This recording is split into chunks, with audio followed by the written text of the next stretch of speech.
you receive your education shouldn't affect your life chances, nor should where you grow up. Nobody should be at a disadvantage. Just because you grow up in a poor area doesn't mean you have to lose all hope or lose your self-esteem. Unfortunately, this is what frequently happens. For example, take a recent TV programme, Educating Cardiff. You notice it especially in the students who have badly behaved older siblings. They feel pressured into failing their exams or not even taking them. Private schools. To start off, should we even have private schools? In my opinion, the idea that money can buy your education is ridiculous.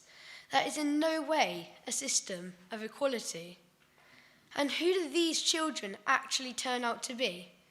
Do they have better life chances? If you ask me, yes, definitely.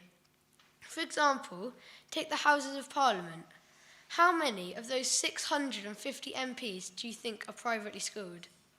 A recent study showed that 32% of all of those 650 came from that background. Maybe if we had less of these adults, there would be different ideas on the table. Postcode lottery, a term which many of you may be familiar with.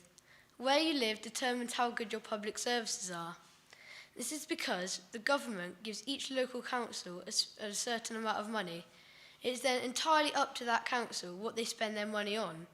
For this reason, you may have a better schooling system, NHS service, or fire brigade. And this is certainly not fair. It becomes a slope of brilliant schools and really good teachers wanting to work there. And then worse schools, worse teachers having to be employed. It becomes a pile of advantages on one side and a perilous heap of disadvantages on the other. But what can the government do to stop this? Put harder limits on a council's spending? It's definitely a hard one.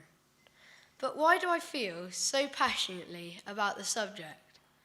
Well, it's because I believe that while all the wars are raging and all the terrorists are killing, we have a lot of issues in our own country too. We cannot start thinking our country is perfect, that it's at its best, because it certainly isn't. We need to all remember that none of us can go away taking what we have for granted. We need to remember that there may be anybody, maybe just around the corner, who will take our for granted as a lifesaver. Thank you.